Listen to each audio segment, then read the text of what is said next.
Bapak Ibu jamaah sekalian, kita akan membahas materi kita di hari ini di kajian kita di bulan Oktober 2025.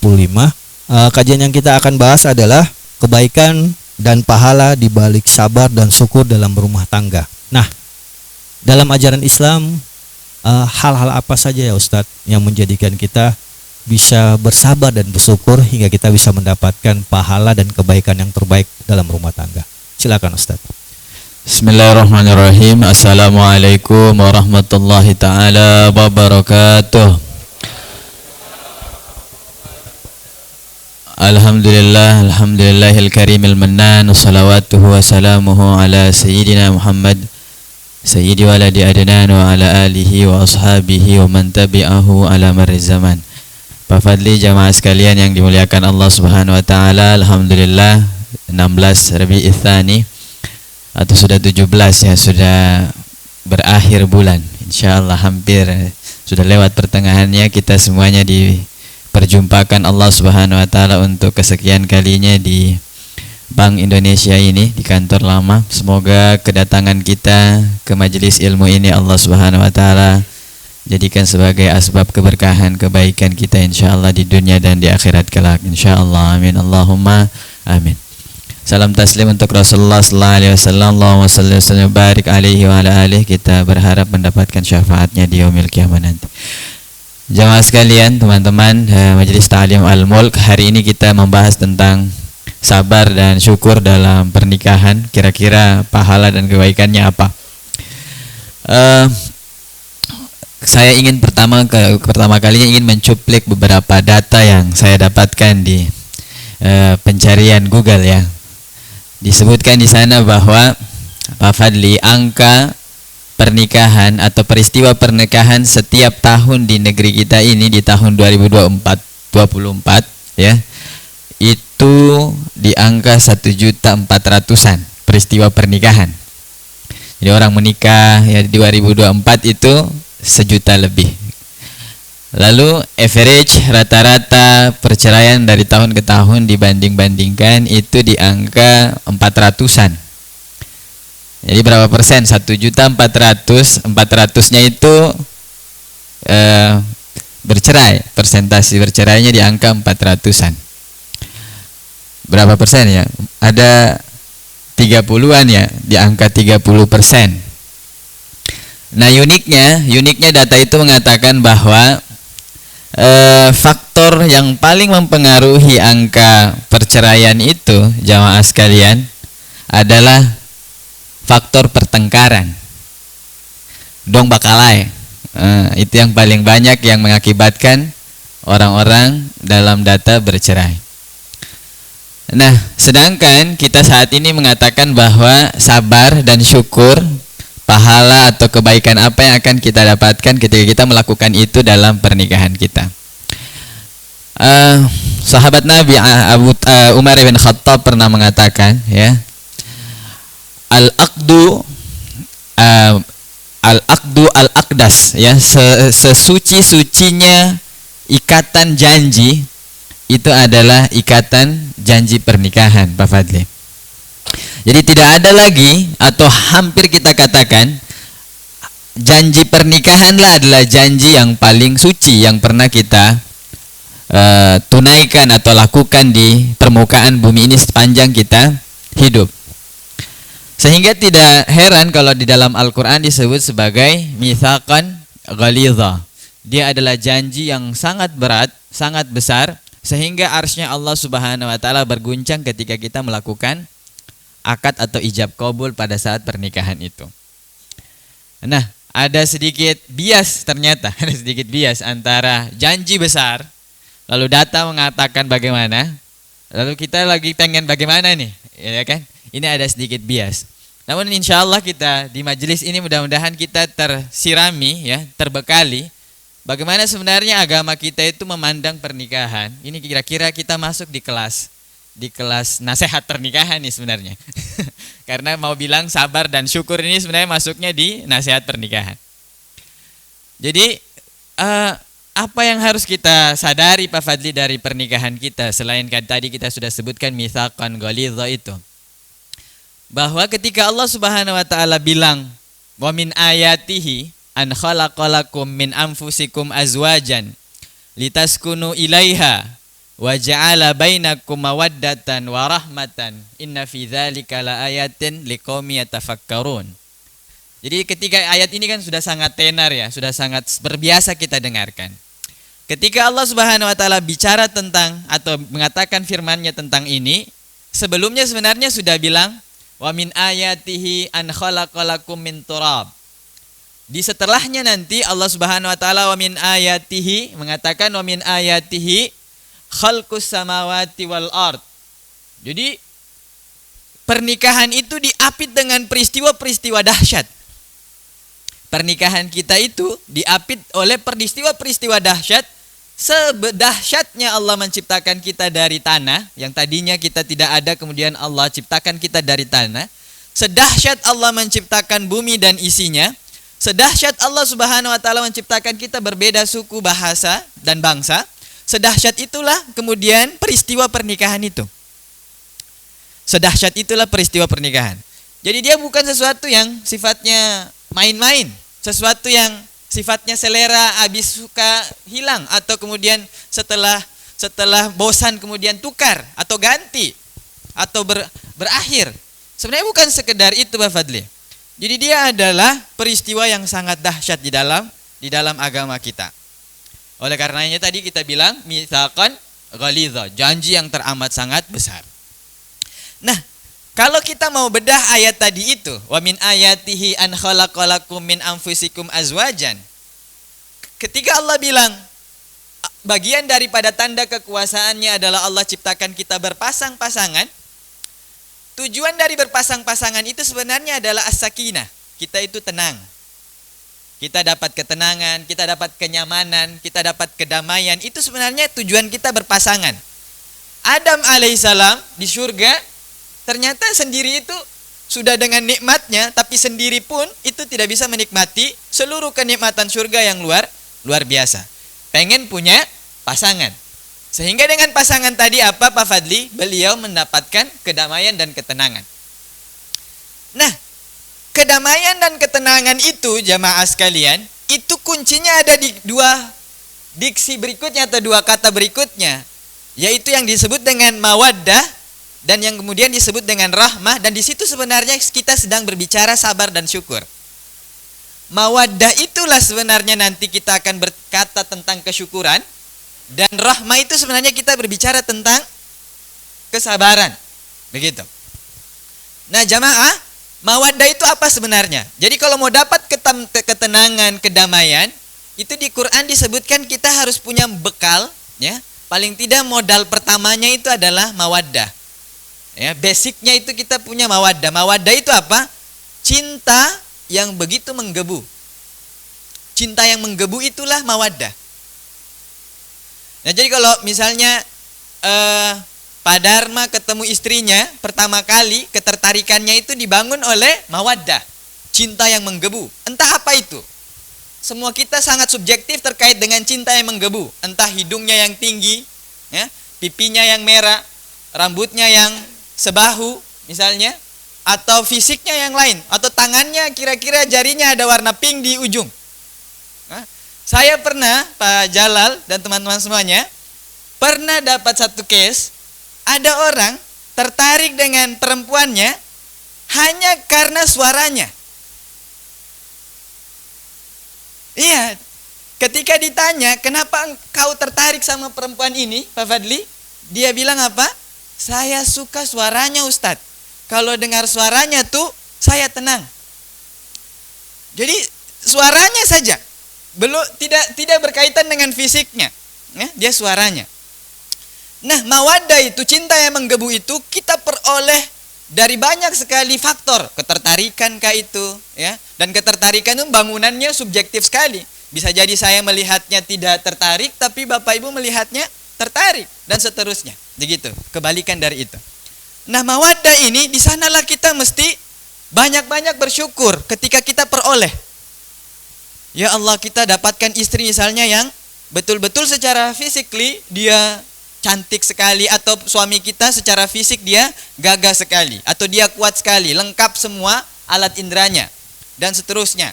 Itu kita harus bersyukur terkait ketika kita mau dapat sakinah tadi. Di bab ini biasanya kita banyak-banyak bersyukur.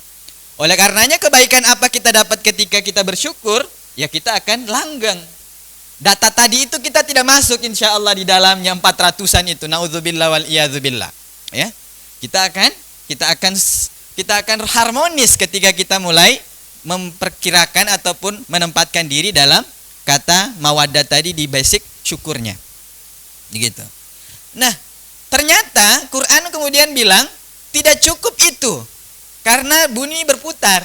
Ketertarikan kita terkait dengan fisik jamaah, dia berubah.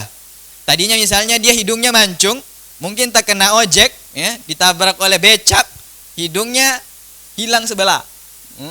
Lobangnya tak tutup mungkin sebelah.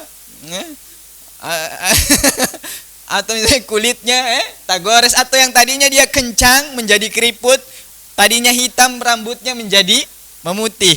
Kayak lagunya Starla lah ya. Lagunya yang tadinya rambutnya panjang memutih, yang hitam kemudian memutih. Atau dia laki-laki tadinya rambutnya lebat, dia kemudian menghilang helai demi helainya.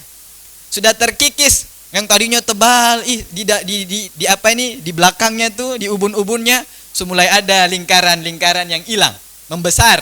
Ya, Pak Dharma tadinya gagah. Waktu kemudian berputar Pak Dharma, aduh, udah kelihatan, ya Allah, sudah mulai lemah. Di sana kemudian muncul satu lagi di firman Allah, di kata berikutnya itu adalah rahmah. Nah, rahmah itu yang kemudian kita banyak kemudian ibaratnya bersabar ataupun merelakan kekurangan-kekurangan yang muncul berikutnya. Ya Allah, tadinya kita kira suami kita ini dia kuat. Karena waktu kita ketemu pertama, dia angkat galon 1 kali 5. Kanan kiri, kaki kanan kiri semua ke 5. Banyak sekali. Tapi ketika menikah, dia tinggal bawa 1 itu pun dia minta bantu lagi. Waktu dulu awal menikah, antar jemput kuat. Dari sini sampai Batu Merah, sana, pokoknya lancar. Tapi belakangan ini dia bilang apa? Umi, abi pung belakang ini apa tuh? Encok, mulai sakit, ya kan, mulai ini. Banyak alasan Ibu Salman, ya, Ibu Salman ya, banyak alasan, ya. Mulai terlihat kekurangannya, jamaah, ya. Udah mulai terlihat kekurangan. Nah, di sana muncul kata rahmah. Kata rahmah itu kata yang namanya sifatnya merelakan. Ya, kekurangannya kita terima dengan gembira begitu, dengan senang hati. Jadi, itulah yang kemudian kalau modal ini sudah kita dapatkan, rahmahnya kita temukan, mawadahnya kita temukan, basicnya tadi syukur kita dapatkan, kemudian sabarnya juga kita punya, maka pernikahan itu membawa kita pada jalur as-sakinah, jalur yang namanya ketenangan. Dan kalau sudah dapat ketenangan, di sana adalah pembuktian kekuasaannya Allah Subhanahu wa taala. Jadi kalau kita dapat tenang itulah baru kemudian kita dapatkan pembuktian betapa Allah Subhanahu wa taala begitu sangat dahsyat, sangat kuat, sangat perkasa ketika menciptakan kita berpasang-pasangan.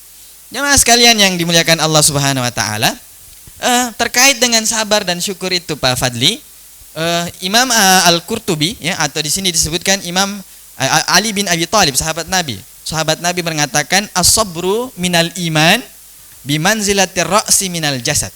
Kita kalau di pernikahan dalam keluarga itu, kalau disebut dengan kesabaran itu, berarti kita seperti menganggapnya dia iman itu separuhnya itu adalah sabar.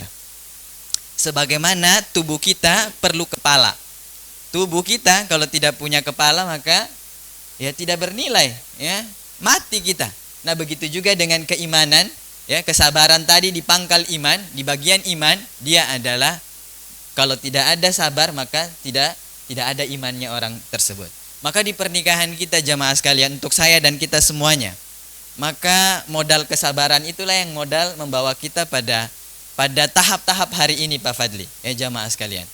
Tahap di mana kita melihat perubahan-perubahan fisik, tahap kita menyadari ada perilaku-perilaku yang berganti, ya. Yang tadinya mungkin dia tidurnya kita tidak tahu manggarong, hari ini dia sumanggarong, karena mungkin fisiknya berubah, yang tadinya tidak manggarong jadi manggarong. Di awal nikah bilang syarat untuk menikahi saya, bapak tidak boleh manggarong. Manggarong itu apa ya bahasa kita? Mendengkur, tidak boleh mendengkur. Tapi ternyata karena perubahan fisik Pak Dharma, ya, kita kan berubah, poro jadi besar, kan? Tidak ada yang tahu. Akhirnya yang tadinya tidak mendengkur jadinya mendengkur. Modal inilah yang perlu kita dapatkan Pak Fadli, sehingga kita tidak masuk dalam kategori yang 400-an tadi. Saya rasa itu Pak Fadli. Mungkin nanti kita pertajam dulu. Silahkan Pak Fadli. Baik Ustaz. Jadi ada dua hal yang sebenarnya kita dapatkan dari sebuah pernikahan untuk mendapatkan kebaikan, kesabaran dan kebaikan tuh ada di mawadah dan warahmah tadi ya Ustaz, agar kita mendapatkan ketenangan. Nah gimana nih Ustaz, sebenarnya ibu-ibu itu bisa melatih sebuah kesabaran sehingga mereka tuh bisa menjadi istri yang tidak sampai kayak Asia, tapi mereka bisa mendapatkan surga karena sebuah kesabaran yang mereka miliki dalam membina rumah tangga. Ya Ustaz. Baik, Masya Allah Pak Fadli. Kalau bicara tentang istri Fir'aun atau istrinya atau Maryam, maka mereka adalah ikon wanita ya yang terus mengabadi dalam cerita kebaikan di dalam Al-Quran. Semua wanita saya rasa berjuang untuk menjadi ikon-ikon itu, untuk sampai pada tahap Aisyah itu bukan sesuatu yang mudah. Menjelma menjadi seorang wanita yang tetap sabar di tahap suaminya sangat zalim, bahkan sangat menentang Allah Subhanahu wa taala, itu bukan perkara yang biasa. Nah, kesabaran itulah yang kemudian membuat istri Fir'aun diabadikan dalam Al-Qur'an, ya, daraballahu mathalan lil ladzina amanu imra'ata fir'aun idz qalat rabbi ibni li 'indaka baitan fil jannah. Diberikan permisalan kepada wanita-wanita muslimah sebagaimana istri Fir'aun yang beliau menginginkan rumah di surganya Allah Subhanahu wa taala. Begitu juga dengan Maryam, ya, alaihi salam, yang kemudian mereka berdua menjadi mengabadi seperti kita bacakan di dalam Al-Qur'an.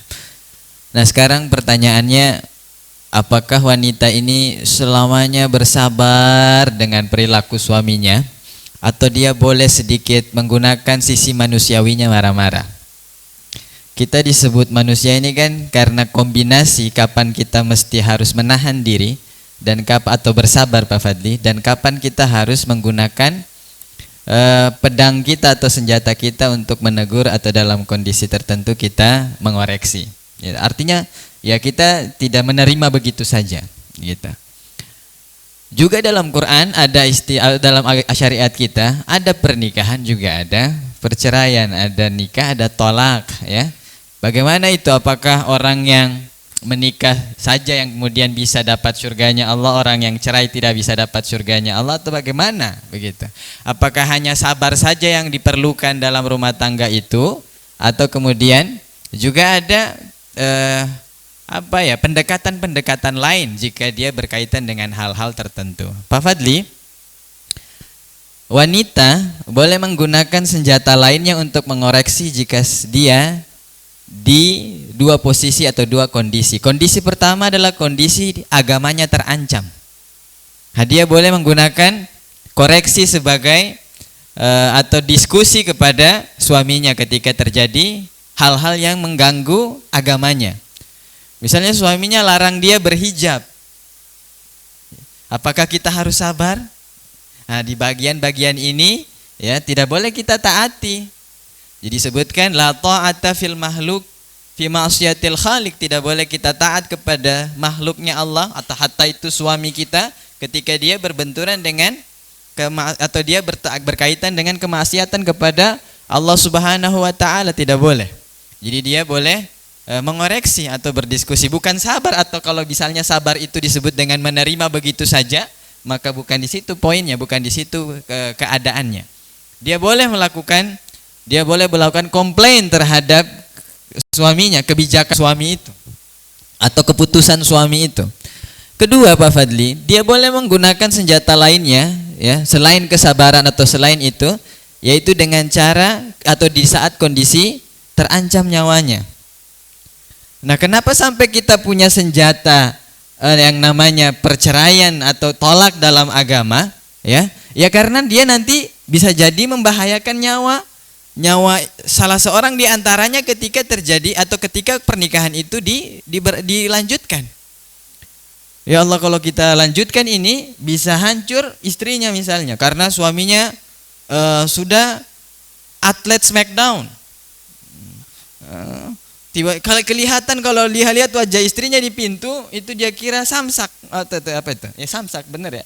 Itu. Nah, ini di posisi seperti ini ya, nah, kita boleh menggunakan senjata-senjata yang lainnya Pak Fadli. Makanya Islam itu Masya Allah saya rasa punya berbagai macam alternatif keadaan ataupun kemungkinan di mana kita bisa memilih hal-hal itu. Tapi kalau bicara tentang kesabaran tadi Aisyah, berbicara tentang Maryam, tentu ini kondisi-kondisi yang betul ideal yang harus dimiliki oleh seorang wanita ya. Dan ada seorang sahabi yang datang kepada Rasulullah SAW, wahai Nabi, suami saya orang yang zalim ya. Zalim berarti dia tidak memenuhi hak-haknya, tidak memenuhi kewajibannya atau tidak menjalankan kewajibannya sebagai seorang suami. Apakah saya harus menaatinya wahai Nabi? Nabi bilang tetap menaatinya meskipun di dalam keadaan dia seorang suami yang zalim. Begitu. Jadi pahalanya besar sekali Pak Fadli. Pahalanya besar sekali. Makanya disebutkan di dalam qaul ulama, as-sabru nisful iman. Sabar itu sebagian daripada iman, seperdua daripada iman. Wa nisfil akhar asyukur. Seperdua yang lainnya adalah kesyukuran kita pada Allah Subhanahu wa taala. Jadi iman itu komposisinya dua. Ternyata separuhnya adalah kesabaran, separuhnya adalah kesyukuran. Maka kalau istri semakin sabar berarti dia semakin beriman. Ya, begitu ya kira-kira Ibu Saman ya. Kalau nanti Pak Saman ada sesuatu, ya ini harus sabar karena itu nisful iman. Kena terus ya Ibu. Disebut-sebut namanya sama Ustadz sabar ya. Kesabaran dia ini 50% daripada keimanan itu ya. Pak Dharma punya 50% semua dari keimanan. Saya rasa itu ya Pak Fadli. Kan Bapak. Baik Ustadz. Jadi kalau bisa sabar berarti memang pada posisi tertentu ada hal-hal yang bisa digunakan oleh seorang istri ketika dia mungkin merasa terjepit ya. Dan memang dalam materi ini sih pasti sudah beberapa kali sering ibu-ibu ngomong ke saya gini. Kadang-kadang kalau ketemu mereka ngomong ini, kenapa sih setiap materi itu harus kita yang jadi ininya? Ternyata buahnya ini loh, Bu. Ternyata ibu harus pada bersabar gitu kan. Pembahasan materinya tuh kadang-kadang istri dianggap sebagai biang masalah gitu kan. Padahal sebenarnya bukan. Ini adalah bagian dari cerita bahwa ternyata Islam menciptakan sesuatu yang dibilang sabar itu ternyata ada maksud dan ada tujuan. Karena dalam rumah tangga mau sampai wawadah dan warahmah berarti untuk sampai ke sakinah ternyata ada sabarnya di dalam. Dalam kehidupan sehari-hari membina kehidupan rumah tangga, mengasuh anak putus juga sebuah kesabaran. Nah, kalau kita bicara tentang suami dan istri mungkin banyak hal nih Ustaz. Nah, ini lagi turun kepada anak. Iya kan? Sampai dibilang sebenarnya ibu adalah sekolah pertama anak. Benar kan? Karena anak akan menjadi baik ketika dididik dengan baik oleh seorang ibu. Nah, gimana sekarang Ustadz? Mohon maaf sebelumnya, bukan bermaksud menyinggung. Tapi ini juga sudah pernah saya pertanyakan beberapa kali.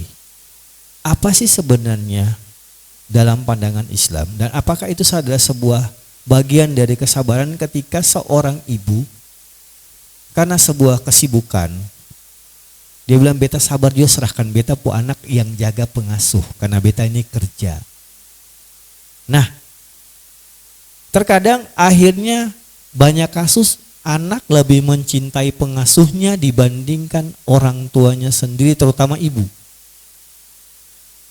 Akhirnya mungkin bagian dari 30% yang tadi Ustadz sampaikan karena berbeda pendapat juga dengan suami terkait bagaimana cara mengasuh anak. Mungkin suami menginginkan si stop kerja jual, Lah saya yang lianana nanti beta yang kerja.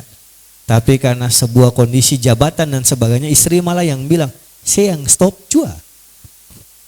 Beta yang lanjut. Nah, bagaimana Ustadz kita melihat ini juga?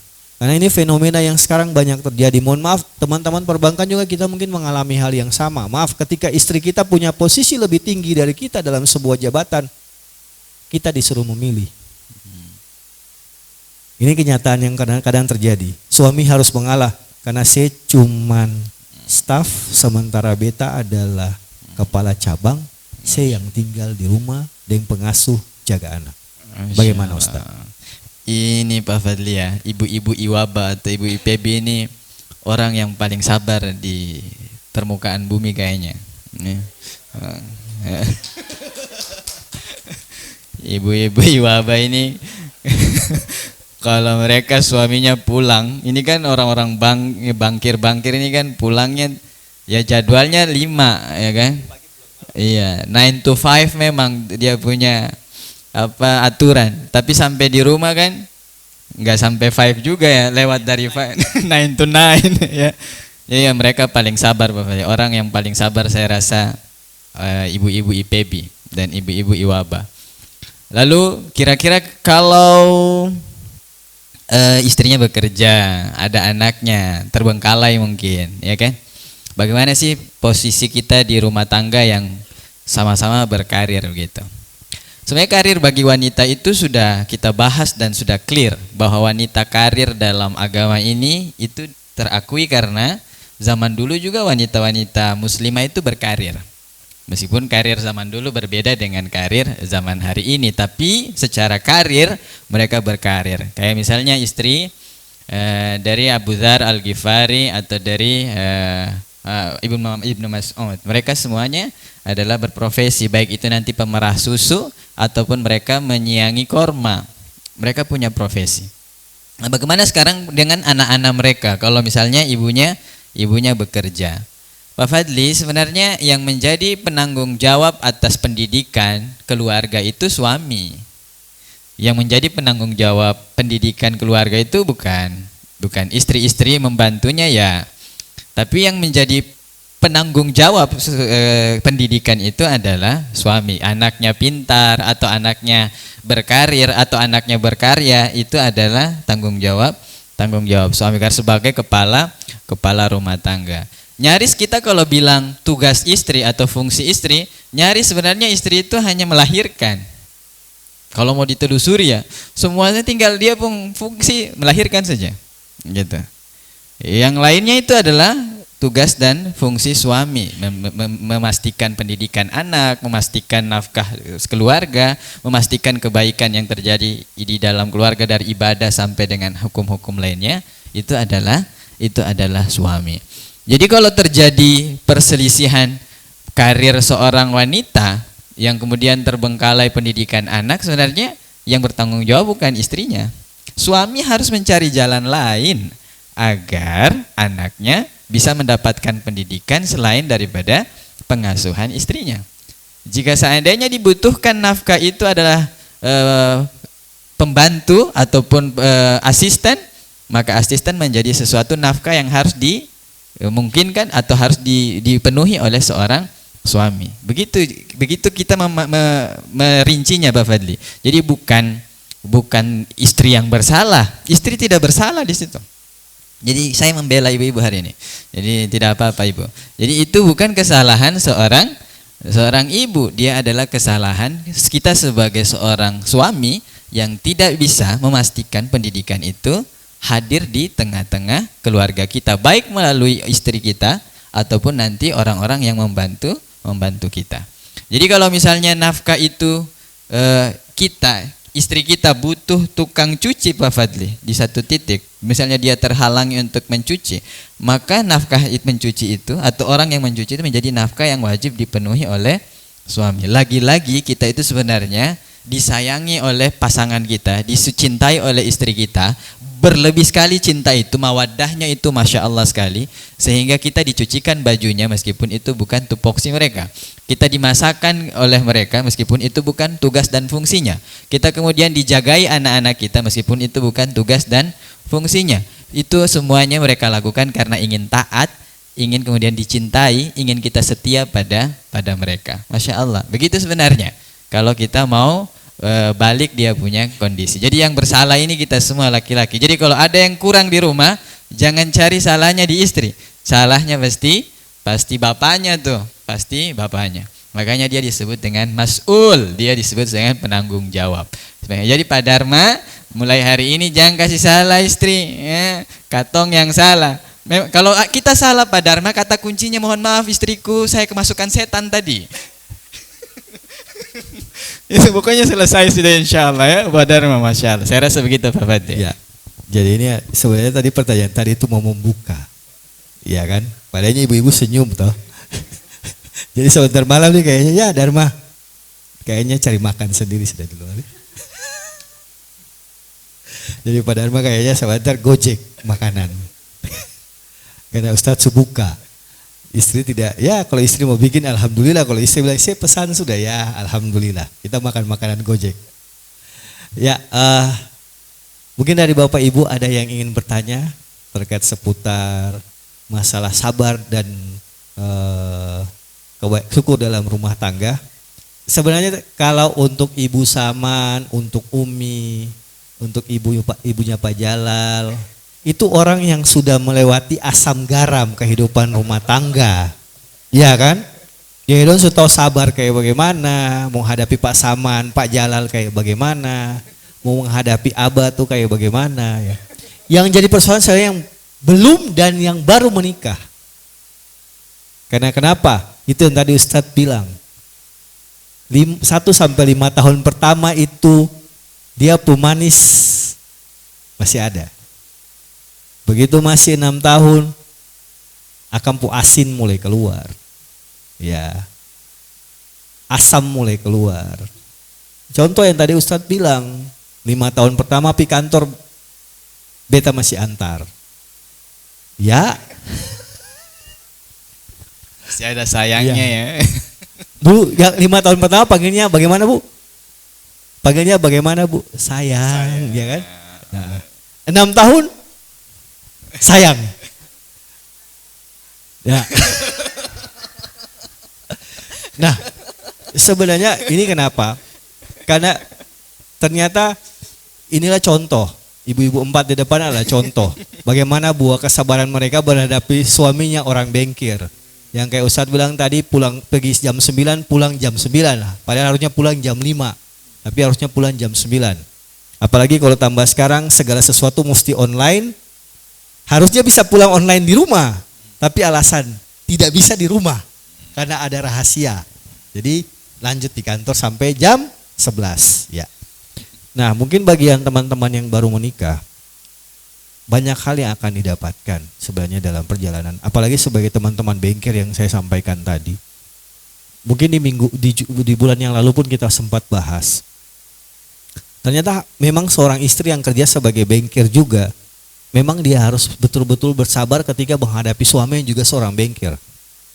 Karena mohon maaf, saya tidak perlu ngomong siapa. Tapi ternyata di kenyataan pada saat kita bahas materi ini bulan lalu, barulah terbuka. Ternyata ketika suami dan istri bekerja sebagai bengkel, ada tantangan tersendiri di dalamnya. Di luar perusahaan yang berbeda, itu ada tantangan tersendiri. Dan ketika istri tidak bersabar dan suami tidak bersabar, maka akan ada pilihan di situ. Lanjut atau berhenti di tengah jalan kehidupan rumah tangganya. Nah, saya sempat membahas dengan Ustadz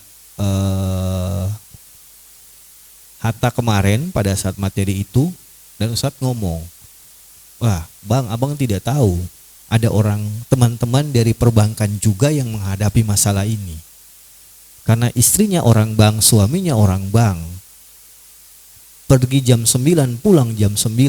Mohon maaf, terkadang ketika istri sudah capek dan suami tidak sabar untuk memenuhi kebutuhannya, mohon maaf, seakan-akan terjadi sebuah pemaksaan.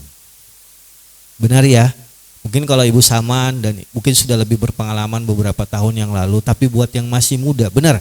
Kadang-kadang kalau pulang jam 9, laki pulang jam 9, dan ketika itu, mohon maaf, kebutuhan itu diminta, istri akan bilang, jangan paksa beta. Ya kan Umi? Benar. Nah, gimana menurut Ustadz dalam kondisi begini ya Ustadz? Karena kita bicara tentang sabar. Menghadapi masalah seperti ini, sebenarnya dari pihak yang mana yang harus bersabar nih Ustadz? Kalau suami bangkir, istrinya mungkin pekerjaan PNS, kita masih tanda kutip, atau ibu rumah tangga tuh masih enak. Tapi ketika berhadapan bengkir dan bengkir itu, ada ego yang kadang-kadang tidak bisa kita selamatkan. Nah, gimana Ustadz dalam posisi ini? Kita melatih sama-sama sabar antara suami dan istri. Ya. Ini complicated ya masalah kita ya. Pulang-pulang tiba-tiba pengen gitu. Lalu jangan paksa beta ini bisa naik nanti darah putih ya. Darah putih naik lah bahaya. Jadi kalau dalam kebakuannya, kebakuan ini kita bicara kebakuan dulu. Ketika suami ingin, maka istri wajib memberikan. Dalam keadaan bagaimanapun juga, itu hukumnya. Ya, kebakuan apa aturannya.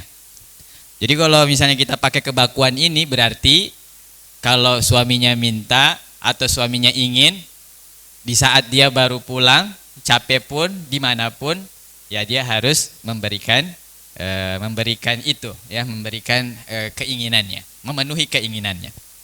Tapi ini kebakuan Pak Fadli.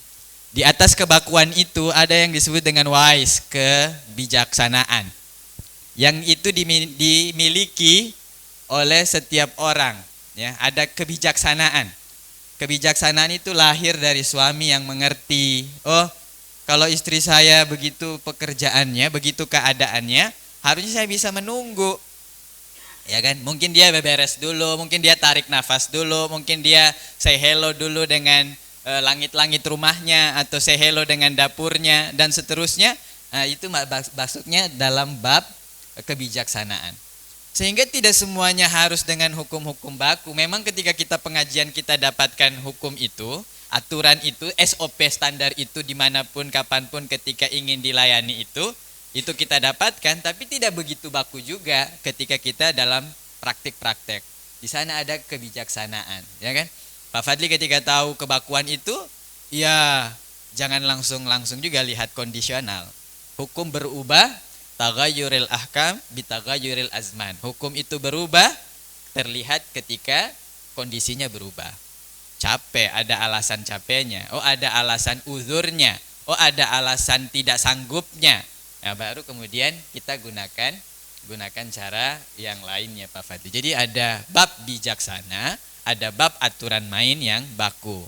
Nah, kalau kita semua pakai di kebakuan, bisa runyam kondisi rumah tangga kita, semuanya bisa runyam. Tapi kalau kita pakai bab kebijaksanaan, insya Allah kita semua akan saling mengerti. Dan itu dipraktekkan atau bisa diterapkan ketika kita punya jam terbang dan jam tayang yang sudah sangat panjang. Ya, tidak bisa hanya sekedar kita bilang di depan begini, ya kan? Dia harus dilalui, dan pasti tidak sedikit perihnya Pak Fadli. Laki-laki merasakan keperihan itu, perempuan juga merasakan, pasti ada luka di sana. Dia akan merasa sebagai seorang perempuan, saya tidak sanggup atau saya tidak bisa melayani suami saya dengan baik. Kelukaan keperihan yang dirasakan oleh suaminya, istri saya kayaknya tidak mau lagi melayani saya. Ya kan? Nah, kalau kita dalam situasi itu tidak bijaksana Pak Fadli, teknis-teknis ini lalu kemudian kita hanya pakai kebakuan dalam hukum, maka kasihan rumah tangga kita. Makanya dia adalah sesuatu yang kita selalu pelajari seiring waktu berjalan. Dia adalah madrasah ataupun sekolah yang tidak pernah usai, ya kan? Istri kita tuh berubah-ubah Pak Fadli. Perasaan saya temukan dulu dia kalau disebut sayang dia senang. Tapi ketika 15 tahun menikah, ketika saya bilang sayang, tiba-tiba kayaknya dia agak tersinggung begitu. Mama punya pipi bagus. Itu dia tersinggung hari ini, padahal dulu tidak, begitu. Mungkin ada apa dengan pipinya, ya kan? Hah?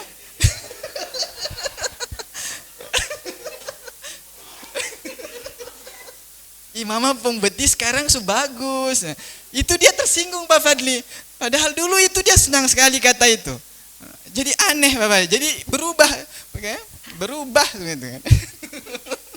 Kayak tadi kita bilang sayang ini. Jadi Masya itu teknis sekali Pak Fadli. Saya rasa teknis sekali yang kita punya di rumah tangga insya Allah. Baik. Ustadz, baik. Memang pada kondisi, kalau kita bicara tentang kondisi yang ada, terkadang dalam prakteknya juga tidak seperti yang kita pikirkan ya Ustadz. Memang ada aturan-aturan, ketentuan-ketentuan. Cuman ya itu tadi, kalau kita belajar dari kondisi, ya terkadang kalau untuk yang punya jam terbang tinggi mungkin dia bisa mengatur.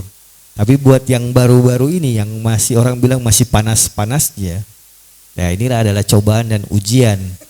Karena kenapa? Ya mohon maaf, mungkin kalau yang sudah di atas 10 tahun menikah, sesulit apapun rumah tangganya, itu kapal kayak dia ombak tiap hari pun, mungkin untuk keputusan pisah masih ada tanda kutip. Ya mungkin yang buat yang sudah di atas 10 tahun Ibu Jalal, ya kan benar Bu ya Bu ya. Tapi buat yang masih di bawah 10 tahun, itu juga tanda kutip.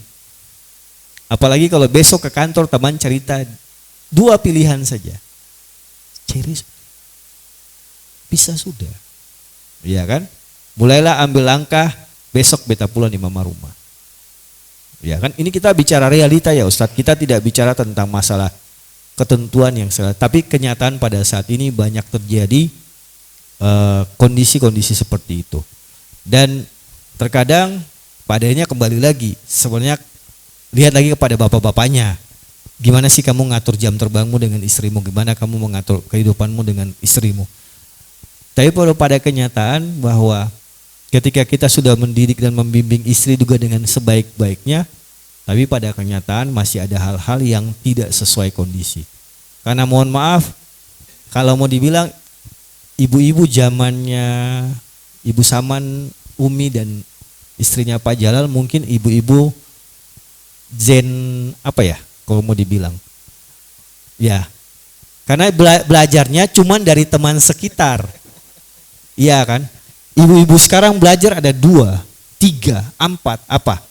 Kalau saya belajar Instagram, dia belajar dari TikTok, dia belajar dari Google, dia belajar dari YouTube. Terus nanti kalau pas ketemu ada ustadz bilang begini, kalau begini-begini ya pisah aja lah dengan rumah tangga itu, walaupun itu haram menurut agama, pisahlah jalan terbaik. Diambil keputusan pisah. Ya benar Ustadz ya, kalau kita mau bicara kondisi sekarang.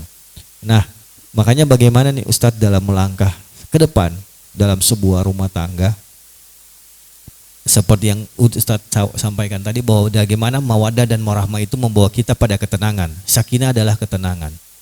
Tapi pada kenyataan bahwa ketika seorang suami sudah berusaha mendidik istrinya dengan baik, dengan aturan agama yang paling baik, walaupun mungkin suaminya juga masih punya kekurangan, tapi pada kenyataan bahwa ada hal-hal di luar itu yang masih sering menjadi tolak ukur dari seorang istri. Bahkan ya itu tadi Ustadz, kadang-kadang pengalaman yang diambil adalah yang dari media sosial, TikTok mengajarkan ini, istri ikut seperti ini.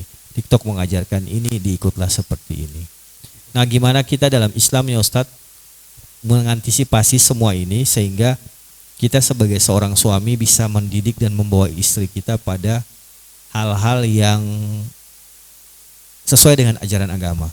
Karena ibu-ibu sekarang mohon maaf, berani larang dia sing boleh buka TikTok dan IG, itu artinya perang dunia kedua.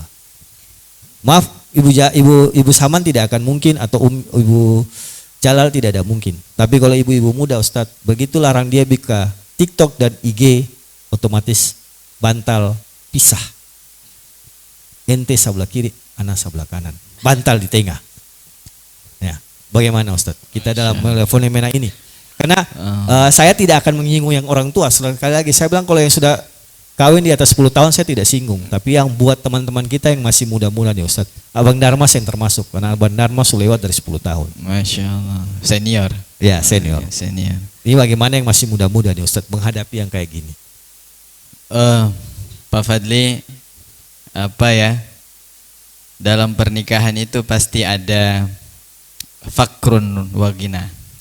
Ada kemalangan, kefakiran, kecukupan, kesenangan. Itu kita lewati dalam pernikahan. Kalau bahasa bijaknya, menikah itu indah dilihatnya. Harus punya keterampilan ketika melaluinya. Indah dilihat. Dilihat ketika kita gandengan tangan, boncengan, itu indah. Tapi dia tidak tahu bahwa sambil boncengan itu dong ada baku tusu di belakang, parang-parang. Itu tidak. Poro ya. Yeah. Nah, jadi memang indahnya ada, kemalangannya ada. Lalu bagaimana sebenarnya kita, semua kita tentunya ya. Saya rasa Pak Fadli, tidak ada jalan keluar bagi kita, baik itu laki-laki maupun perempuan, selain kita belajar dari waktu ke waktu. Itu kuncinya sebenarnya. Kita semua, kenapa ada orang yang bertahan panjang sekali pernikahannya, alhamdulillah, ya karena mereka selalu belajar dari waktu ke waktu. Belajar ketika mereka masih berdua, belajar ketika cinta masih membara, belajar ketika punya usia pernikahannya 10 tahun, belajar ketika punya anak 1, belajar ketika punya anak 2, belajar ketika anak sudah masuk sekolah, belajar ketika anak sudah masuk usia remaja, dan ketika kita sudah mungkin manula, kita sudah manula terus belajar, manula kemudian sudah hampir selesai dari hidup ini, kita terus belajar. Saya rasa itu yang mengakibatkan kenapa seorang pasangan atau suami dan istri itu bisa bertahan dalam semua fenomena yang kita lalui. Kita mau terus belajar, kita terus kemudian bisa menyesuaikan, adaptif dengan perubahan-perubahan. Istri kita di saat tertentu dia bisa saja senang, ya kan, dapat sekian senang, bisa jadi tidak senang lagi, dan itu terus kita adaptif dengan itu. Saya rasa Pak Fadli dan jamaah sekalian, bertahan senior ataupun tidak senior, junior ataupun masih baru, itu mereka jika belajar dari waktu ke waktu, kita taklim dari waktu ke waktu, kita rajin mengkaji dari waktu ke waktu, insya Allah kita kemudian bisa melalui masa-masa sulit ataupun menghadapi masa-masa senangnya. Itu yang saya rasa. Oh ternyata suami saya begini, oh ternyata istri saya, akan banyak O-nya. Oh suami saya belum mampu menghadapi perubahan fisiknya, bisa jadi. Sehingga dia kemudian masa-masa menopause-nya, laki-laki mengalami masa-masa menopause ketika terjadi perubahan fisiknya, dia merasa minder di sana, dia merasa kecil hati di sana. Nah, istrinya belajar ketika suaminya lagi masuk masa-masa menopause. Begitu juga suami ketika istrinya masuk masa-masa itu. Apalagi ketika kita masih baru-baru banget Pak Fadli. Kita ini Pak Fadli ternyata ketika menikah itu kan hanya modalnya sederhana. Ya modal suka, ya kemudian modal yang terlihat, ya kan? Tapi kadang tidak diikuti dengan modal-modal belajar, modal-modal pengetahuan tambahan, itu tidak diikuti. Makanya akhirnya angka 30% tadi itu terjadi. Saya tidak ingin kita kemudian mendiskreditkan orang yang kemudian berpisah, bukan. Tapi seandainya kita mampu belajar dari waktu ke waktu, tentu ibadah ini akan terus lama, kita akan belajar semakin baik, insya Allah dia akan mudah untuk kita lewati. Itulah kenapa sampai dalam agama itu belajar itu sangat penting. Ya kita yang sudah melalui masa-masa belajar di sekolah saja, kita masih tetap datang duduk taklim seperti ini, itu tandanya betapa agama pengen kemudian kita terus menikmati pelajaran ini, kemudian bisa menyesuaikan diri dari masa ke masa dan adaptif dari waktu ke waktu. Saya rasa itu Pak Fatih.